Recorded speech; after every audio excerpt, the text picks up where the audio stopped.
Hello, hello. Good morning, good afternoon, good evening, wherever you are in this world. My name is Laura Chung, and I am the author of How to Manifest. And we are on day 11 of the 40-day journey. And today is January 31st, 2023. OMG, I cannot believe it's the last day of January. Like, what happened? So I'm going to pull a card for us for the general energy for today from the Muse Tarot, and just let me know where you are in this world. And yeah, the things that we do every day. So let's see here. Today's the last day of January. Wow, I cannot believe it. Okay. What is the general energy? What do we need to know for today? I feel like, well, I always go by the Aries ingress on the equinox as the official new year. Also kind of like the lunar new year, the first new moon of the year. But this truly feels like we're in the energy of things shifting and changing.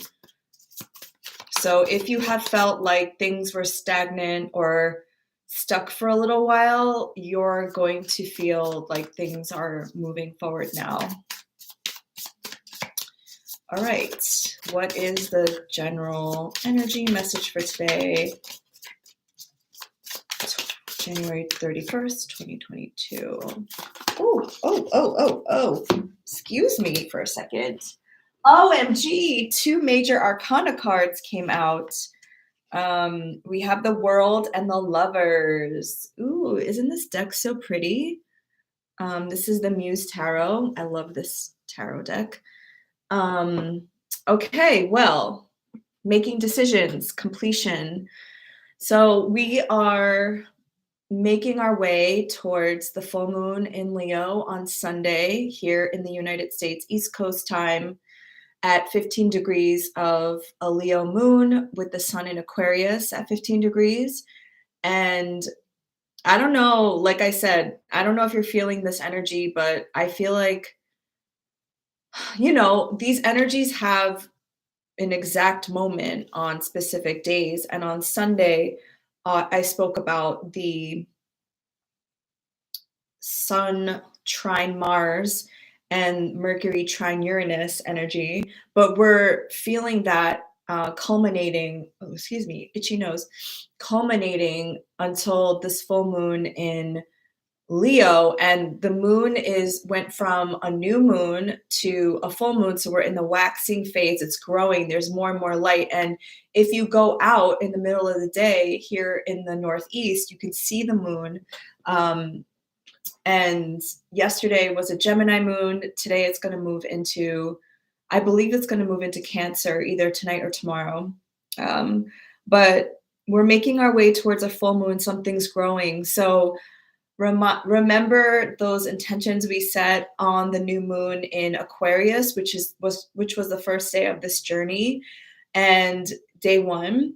And now we're, every day, every single day, we're doing something. We're taking action steps, and we are integrating the lessons that we've learned from the last couple of months from the retrograde season. Now we're taking action. The Lovers is Gemini. The Lovers is making decisions. It's duality. So you might be conflicted with two choices. Mars is currently in Gemini right now in the sky, and it's moving forward. And so if you started something at the beginning of this retrograde in October, on Halloween, on October 2022, you might have had to redo it or do it a second time. And so anything that you've tried to launch or manifest during that time, you might have gone against the energy, and now you're having to do it again. And I can say that for sure. And I'm going to share more about this in the coming weeks.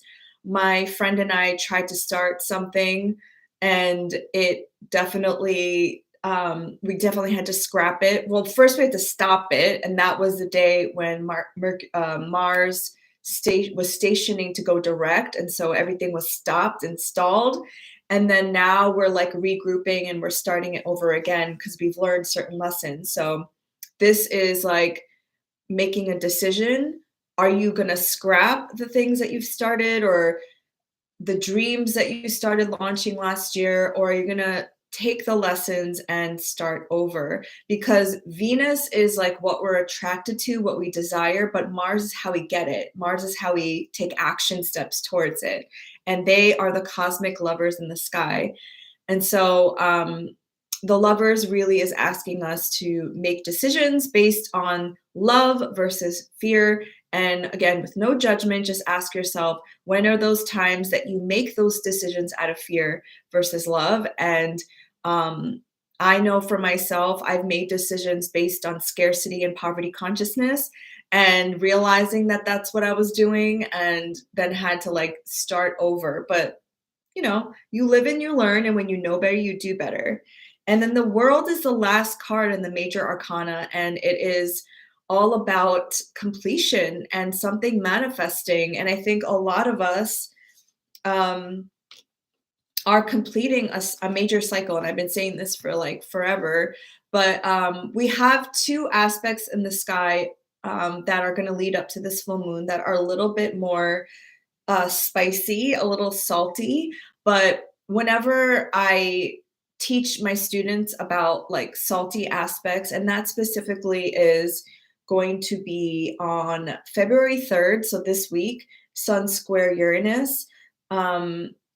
It's not to put your head in the sand and just sleep through these transits. These are activation points in your specific chart to help reveal something, help you discover something so that you can integrate that and move through the transit so that you can change. Squares are change aspects. I have a lot of squares in my chart, so I know these aspects very intimately. So whatever comes up during this week, do not bury your head in the sand. Do not ignore. Do not try to bypass or try to, eject your soul out of your body. Stay present, stay in your body, and be aware of what is coming up because you're being asked to release that, because now we're in that last little phase before the full moon where it's about releasing what no longer serves you, because full moons are all about a completion of something, an ending,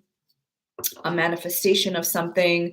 So wow, this is like a powerful duo to come out, two major arcana cards. So methinks that this is a huge week for a lot of us.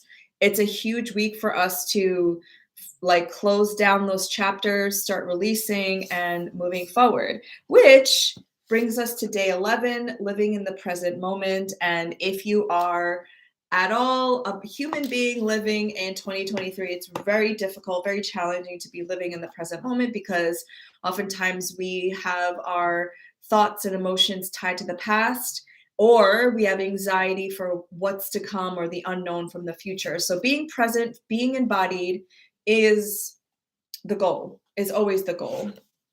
So I'm going to read the little quote at the top. Realize deeply that the present moment is all you ever have. And if you are in any kind of spiritual practice or belief systems, you know that the present moment is always like where we want to be, and always we do breath work, we do meditation to be in our bodies in the present moment. And that quote was by Eckhart Tolle, The Power of Now. From days 4 and 5 on week 1 of this journey, you have been doing some kind of daily ritual and devotion to a higher power. A daily devotion in the form of prayer and meditation helps your body, mind, and soul come into alignment in the present moment. Today is all about living in the present moment and what that practice can do for you. Your life is a tapestry of interwoven moments that create the story of your own design. Your life can only be savored in the moment to moment. Here in the present moment is when you can experience serendipity and events that are beyond your wildest imagination. Because you couldn't have planned them, the present moment is where all the magic lies. During the fall of 2021, I had a huge epiphany.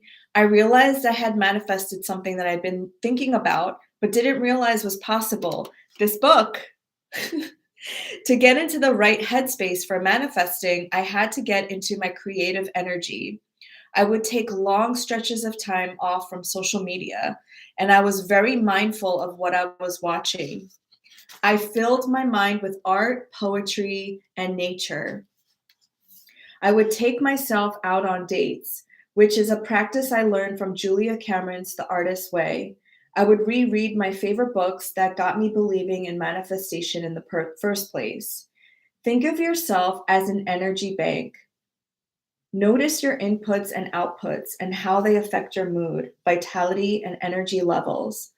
Does the way you're living inspire you or make you feel shitty?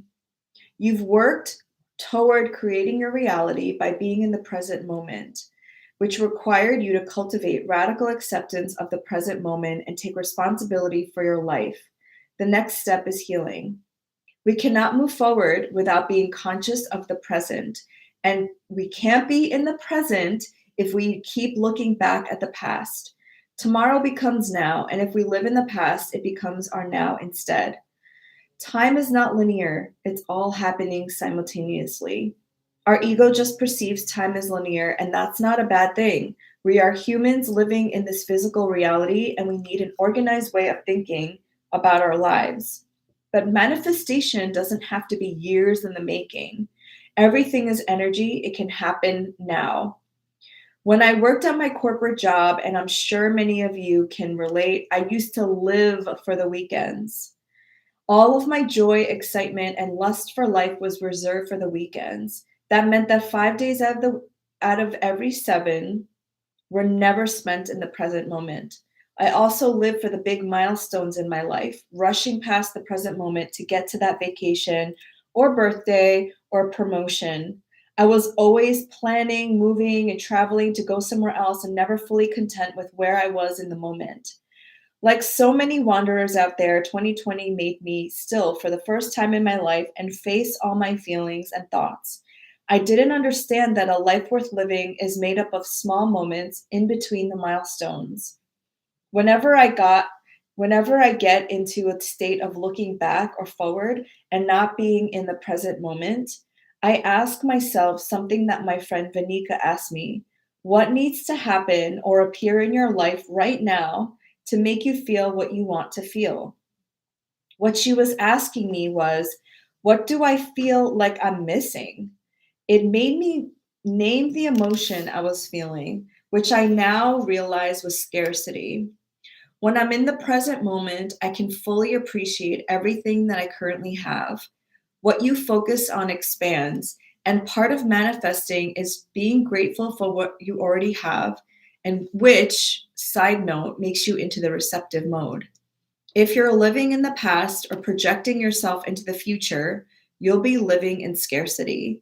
In Dr. Joe Dispenza's Becoming Supernatural, he devotes an entire chapter to the importance of being in the present moment. He explains why this state is crucial to creating a different reality, because it allows you to tap into the quantum field that can only be accessed when you train your body to be in the infinite present moment.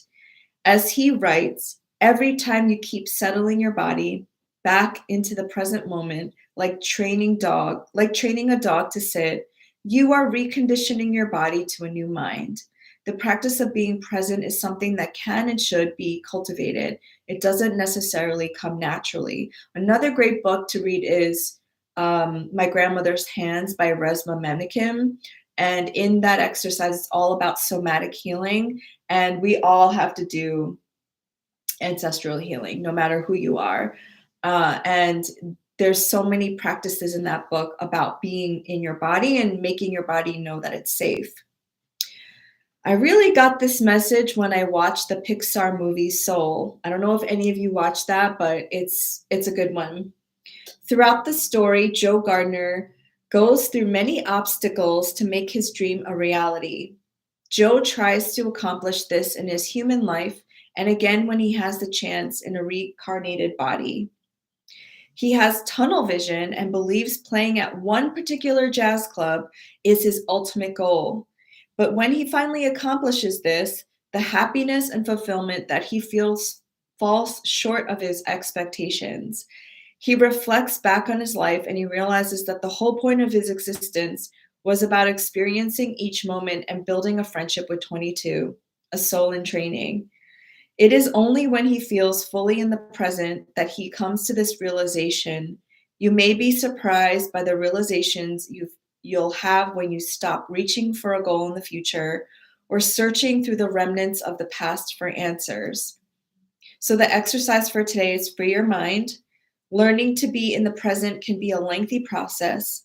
So, set yourself up for success as you begin by doing an inventory of your inputs and outputs in any given day. What are you reading and watching? Who are you interacting with? A good first step is taking a digital detox for one day. For example, turn off your phone and put it away. Don't watch the news.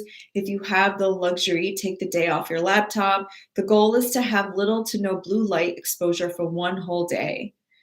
Notice how much mental space there is for you to think and create. Every time you reach for your phone or the TV remote, take a deep breath and feel yourself in the present moment. You'll find that the craving to scroll fades over the course of a day.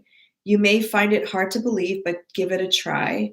And the go deeper exercise is take a digital detox for 1 week or through the rest of this journey.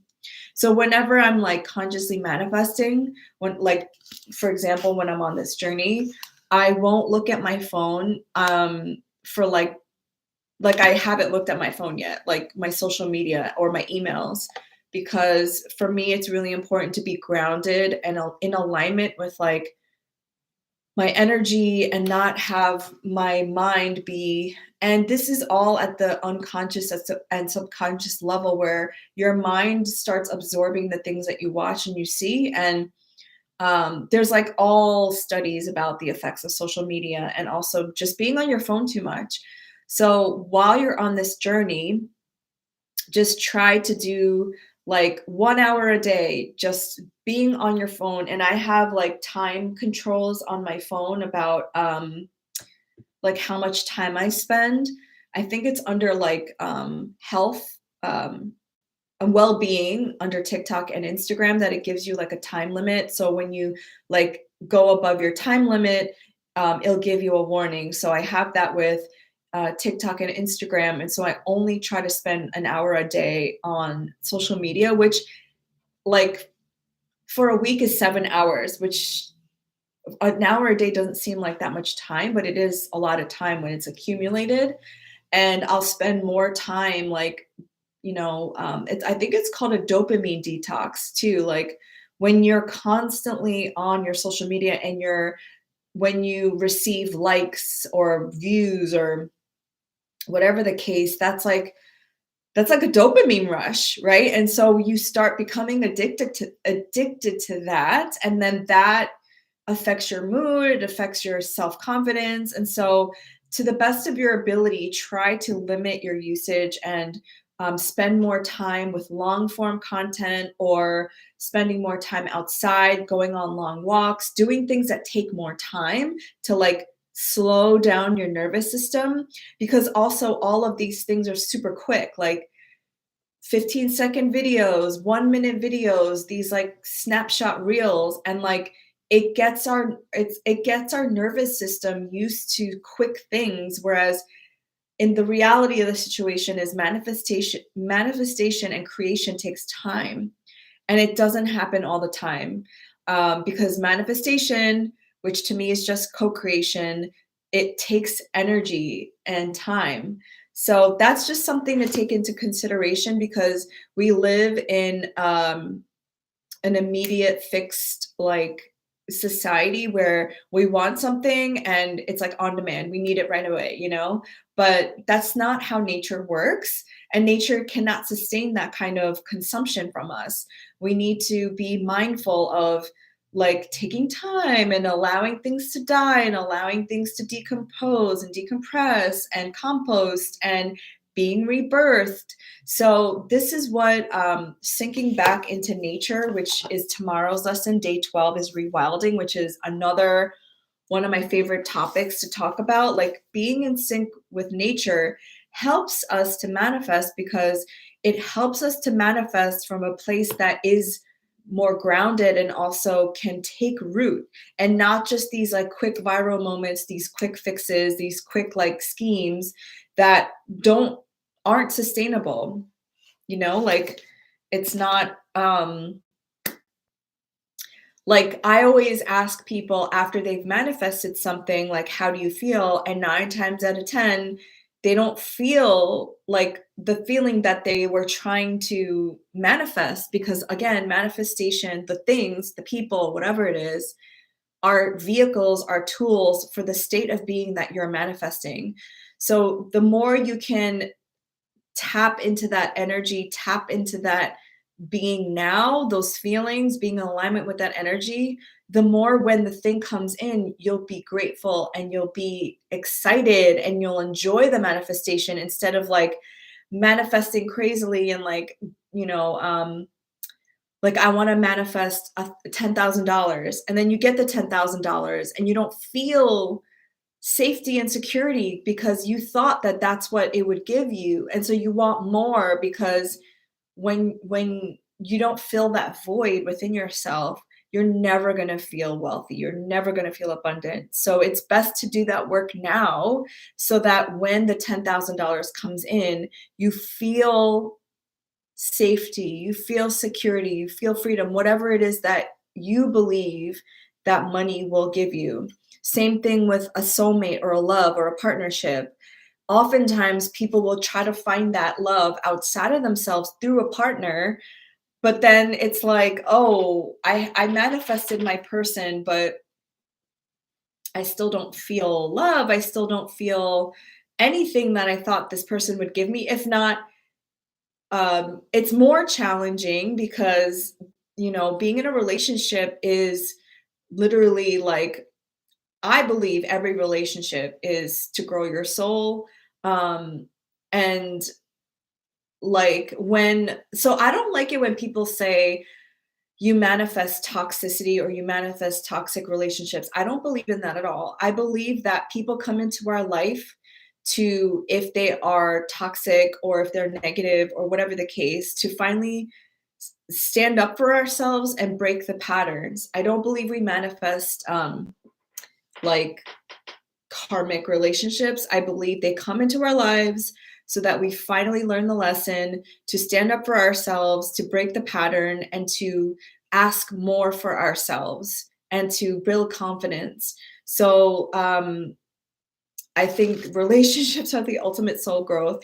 And my whole point of bringing that up is that is why, in order for that's why you hear everybody saying, like, in order for you to be in a partnership that is aligned, you need to be in right relation with yourself first, like filling those cups and having fun with yourself, loving yourself, giving to yourself, so that when that person comes in, you don't self-sabotage and you receive the love that they are giving you.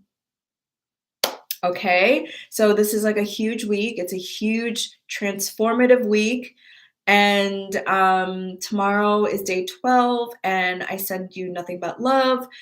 Just a couple of reminders. You don't need this book for this journey, but if you do, you can buy it on Amazon, Barnes & Noble's, bookshop.org, IndieBound, but all the links are down in the description box. If you want a one-on-one session with me with Reiki or astrology, those links are also down below.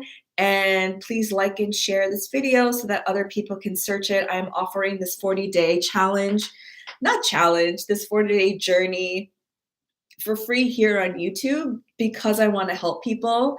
And yeah, I hope you have a beautiful day and talk to you soon.